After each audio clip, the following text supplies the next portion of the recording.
The best way to set yourself up for success in the early months with your new baby is to enter this time with some realistic and appropriate expectations about what life with your new baby will be like. When what you're experiencing doesn't match up with your expectations, that's a recipe for anxiety, frustration, disappointment, and misery. And when your experience does match up with your expectations, life feels calm and stable. Even if the experience is exactly the same in both cases, it's whether or not you feel like it fits your expectations that determines how you feel about it. This point was really driven home for me when my twins were infants and I joined a support group for new parents. I was surprised by how upset so many of the other new mothers seemed about how often their babies woke in the night to feed. Because I'd been pregnant with twins, I'd gone into the birth fully expecting to get very little sleep after my babies arrived. And so even though I had two babies who ate every couple of hours all night long, it didn't feel like that big of a deal to me because it was fully in line with my expectations. The mothers who had gone into their births hoping that they might get a baby who only needed to eat once or twice in the night were having the hardest time with the reality of their perfectly normal newborns. Having appropriate and realistic expectations matters so much when it comes to the experience of breastfeeding and caring for your new baby. I'm going to talk you through some of the basic expectations for the first few months of life with your baby that I hope will help breastfeeding feel less overwhelming and more rewarding and successful to you. Expectation number 1, expect your baby to want to nurse very frequently. This is something that will come up over and over again in this class. I always advise families to aim for a minimum of 10 to 12 feedings per 24 hours in the early weeks. Note that I said minimum. Some babies will want to nurse way more often than this, and that's totally normal. Milk production depends on frequent nursing or pumping. Human milk is low in protein, high in sugar, and highly digestible. And newborn stomachs are tiny, meaning that human babies are designed to get hungry again soon after they've finished eating. If your baby is nursing 12 times a day, spaced relatively evenly around the clock, nursing 12 times a day means nursing every 2 hours, from the start of one feeding to the start of the next. But don't expect exactly this kind of even spacing. There will likely be times of day when your baby nurses more and less frequently. Expect your baby to want to nurse, even if only briefly, whenever they wake up, which means that if you go to change their diaper, even if they've just fallen asleep nursing, they're likely to want to nurse again when the diaper change is finished. The evening hours are often a time for cluster feeding, which is what we call it when babies want to nurse almost continuously for a few hours, often beginning around 5 p.m. and continuing until bedtime. This need to cluster feed won't last forever, and most babies have outgrown it by the time they're a few months old. But it's quite common in the first several weeks. Expectation number 2. Expect your baby to sleep best when in contact with your body, even when they're not nursing. Babies are often most comfortable and at ease when they're in your arms. You can think that you've just filled their belly and readied them for a good solid sleep, and then as soon as you go to put them down, they wake up and want to nurse again. It can be so frustrating. Expecting this behavior and normalizing it can really help. Your baby isn't broken if they don't like to be put down and want to be on you all the time. I'll cover sleep more thoroughly in a later chapter, so if this is something you're struggling with, hang tight. Expectation number 3. Expect your baby to nurse several times overnight. This is a big one, and I've got a whole chapter about nighttime breastfeeding later in the class. Strangers might start asking you if your baby is sleeping through the night yet, almost as soon as they're born. Some baby sleep experts might even tell you that your brand new baby could be learning how to sleep through the night.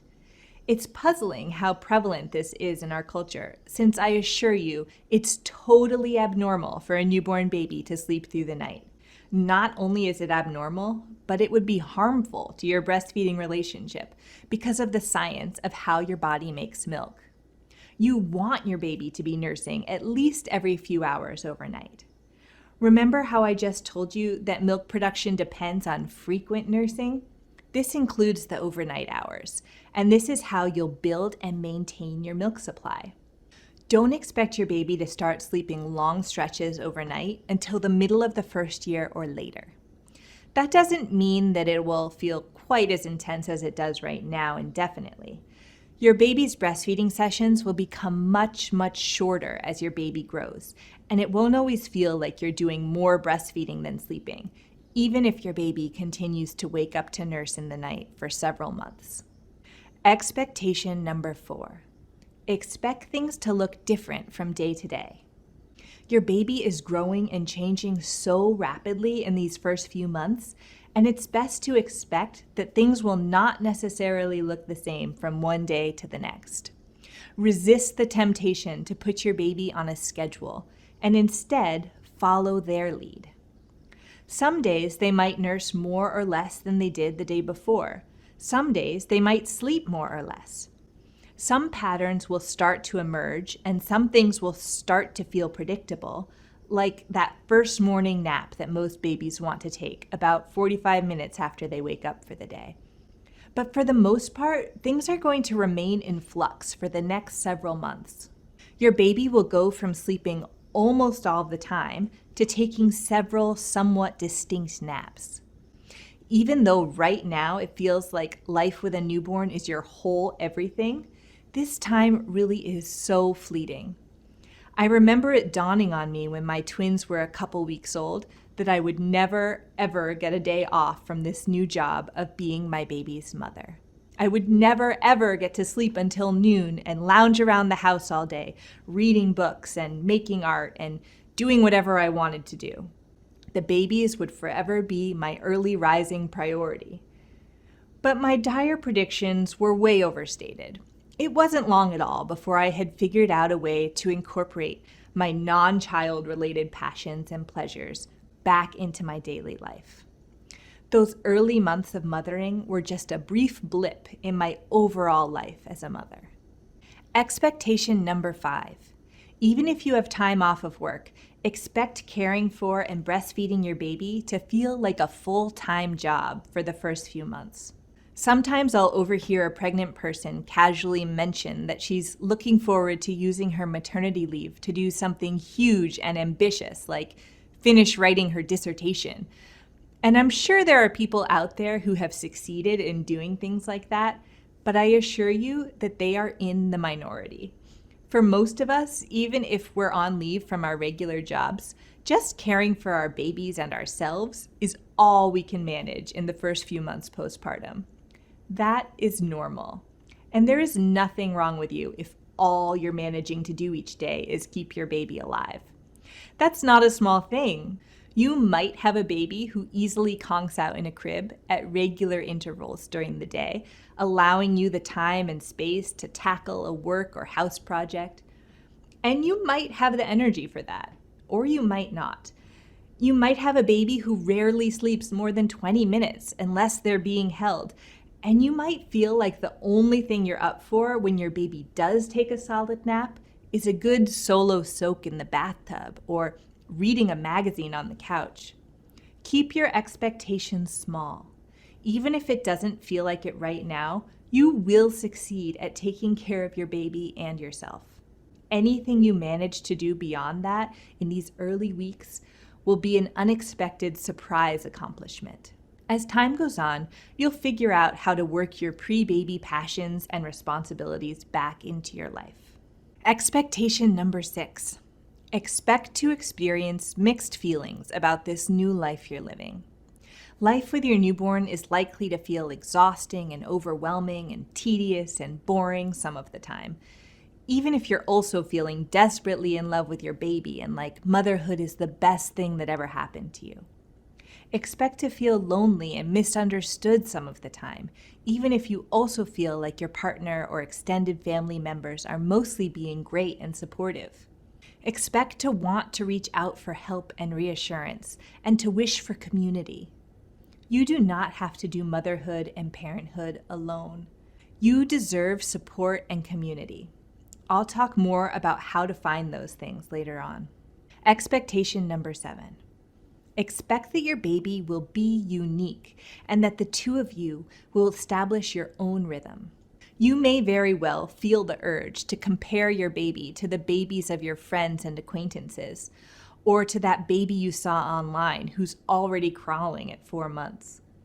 Your extended family members may comment about how your baby's not yet doing the brilliant thing that you did when you were a baby.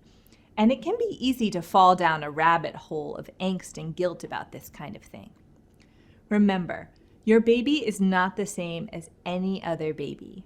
Your baby's nursing and sleeping habits may look entirely different from your sister's baby's nursing and sleeping habits, or from any of the babies at baby group.